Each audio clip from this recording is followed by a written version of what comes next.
So now that we know we can ask anything to an agent and we can supercharge our own learning, I want to first quickly get into how we can then also instruct our agents.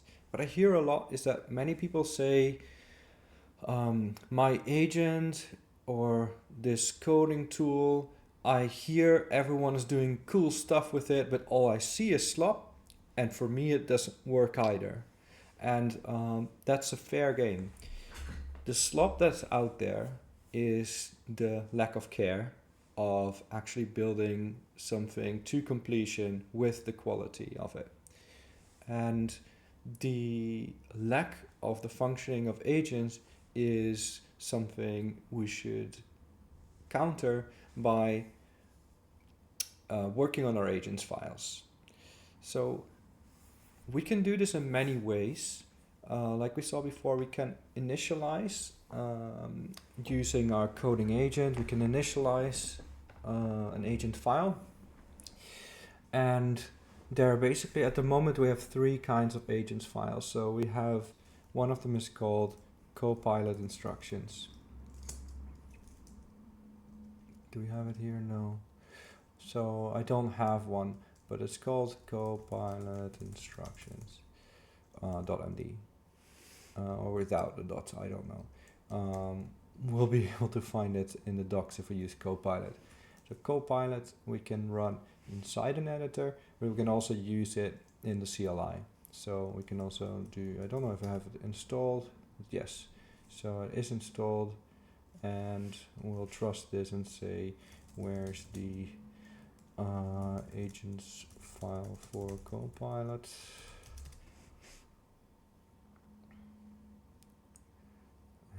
And it will say, okay, so it's GitHub and then Copilot instructions.md.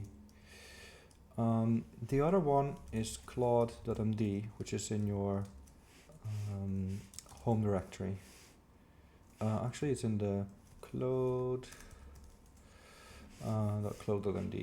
file. This is the other file. And then all of the other agents, they are happy with an agents.md file.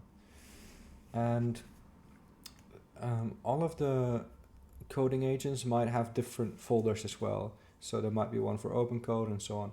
So what's a good practice, I would say, is to do something like, let me see, I have the Claude file here, I think. Claude.md. No, I have it in Claude. What? Oh yeah. Claude. Claude.md. Okay, and so all I have here is C agents.md, right? I use the at to make a reference to a file, and then I use an absolute path to agents.md. And you can do this in your Copilot thing as well. So let's just quickly do it. So we'll do the this file where we saw it here. Yeah, here. We'll do, I don't know where that came from, but copy paste Microsoft. Okay. So, it's already there as well. So both of them link to the agents file in the root of the user profile. So now we can do agents.md, and here we can add all the things that we want to add. And so this is the global agents file. The global agents file is applying to all of your projects, and then you can do exactly the same in your own project. So if you have a project that you're working on, like before we said we'll work on repositories and then shopper, then here we can create an agents.md file. And we can say very specific things in here. So maybe we'll do a title with agents.md, and then we'll say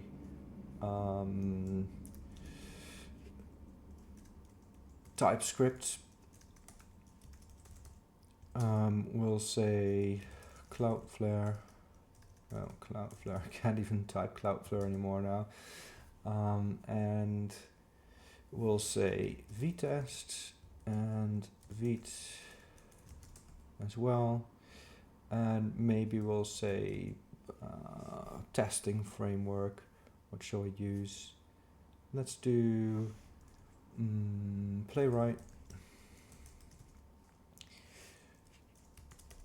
Tools. Okay, so now we have a one-liner where we say these are the tools that we're using. It's very, very effective. It will read it every time, and it's not an overload, so it will still have a lot of attention. We'll go back to our global file. So global agents file. Something that I do is, not CD of course, something that I do is I say load references like this on a need to know basis and when relevant to the current task. And then for the agents file, I actually have a repository that's called Software Factory, and within it there is a teams file, and I have a default team that it will load. And this default team will then have further instructions of where to look. And there is another file here that's called rules, and it's in the same repository. It's in the instructions folder and then rules. So we could maybe quickly show what that looks like. So in this repository, I'll go to presentation mode. So yeah, I have agents, hooks, instructions, scripts, skills, and teams. We already said we have a default team. I've only ever needed a single team so far because this team has turned out to be quite effective. I use agents teams. I always use specific tools. We'll get into that in a little bit. And I use specific agents for different kinds of tasks.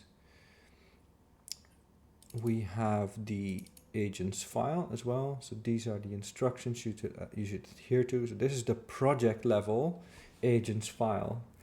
And when modifying the repo, first read the @readme, and the readme says sharpen tools for agentic coding. This is how it works, and so on. Then we have a Claude that again just does the link, and then of course we have lots of rules. So it's come to light that if you load a lot of context into your context window and you put a lot in your agents file, that you actually reduce the amount of attention your agent has for doing tasks. And so it's been proven that if you just do /init for your agents file, or if you do, if you put a lot of stuff in there of how your project works, then it will actually perform worse than if you don't have an agent file at all. So what should you put in your agent file then? In your agent file, you should put the things that you encounter that the AI doesn't do correctly by itself. And every time when you update to a new model, like when you go from Opus 4.5 to 4.6, you want to really reduce some of the rules that you think it might do correctly now, and only show rules that you want to be used this time. So I have an architecture, a begin, a communication, practices, principles, and then a bunch of rules. And maybe we'll see something about reliability. I say before creating a PR, verify changes locally.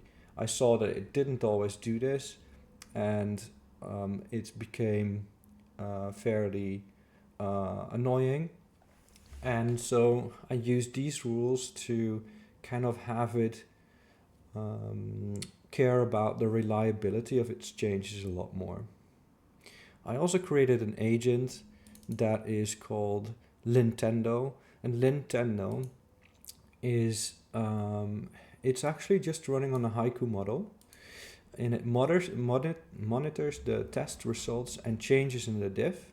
So it basically just does git diff with a watcher, and then it runs quality checks after each batch of changes.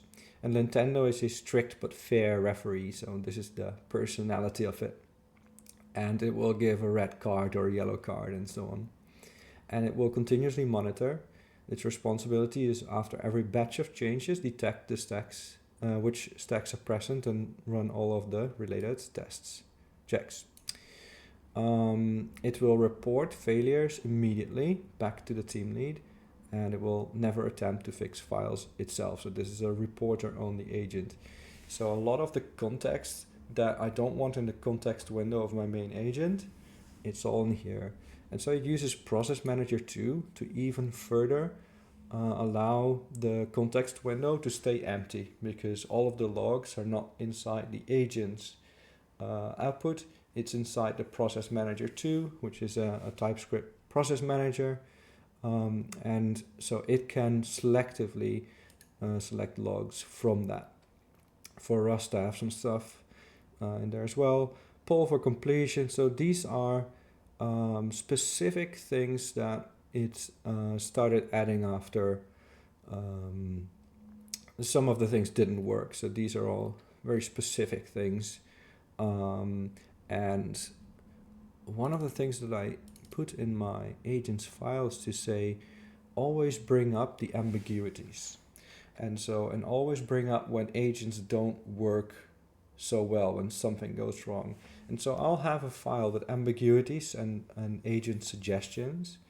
And those files will show that something doesn't go right. And based on that, I can ask my agent to then improve the agent's file. So not to be confused, the AGENTS.md is the file that every agent reads. Agents, individual MD files are the actual agents themselves. So you are loading one of these markdown files at the moment that you are creating an agent. So when I open Claude Code, it will automatically load it with the Opus model and the main agent that is strictly coordinating. And it has a certain communication style, and it delegates all the tasks and never does work directly and so on. So the agent files, they are specific to one agent. So they're not loaded by all the agents. So if you know something that's specific to one of the agents, like how to run some of the commands and so on, you want to put that in the agents file and not in your agents.md or the things that are loaded by that. So these agents files I symlink to the agents directory of Claude Code, and the other ones, these other folders, are all loaded by the agents.md file. So that's loaded by everything. So I'm trying to keep my instructions very, very small. So for example, communication, I only have 20 rules. This is even a big file. Many of them only have 5 rules or 2 or 1 in them. And so this says, okay, just use British English, keep your descriptions, very concise, use bullet points, this kind of stuff. And this communication style is something that's based on everything that I saw the agents doing wrong, or the model doing wrong. And so these are all steering the agent in the right direction. Everything that I think the agent will be able to do right now without my input, I'll try to just delete it and commit to this repository. And I think that's it for the agents file. I can't stress enough how important it is to really craft your agents file. If you say, I had this modern model that I used and it didn't do what I wanted, then this is nowadays a skill issue. The coding agents are very, very capable if you take the latest ones. And if you see it doing things wrong, you want to either have it interact with you more, have it service ambiguities, and all the things that it does wrong, you write it in your agents file. And over time, you'll be building an agents file that's very, very strong and that's guiding your agent to do really amazing stuff.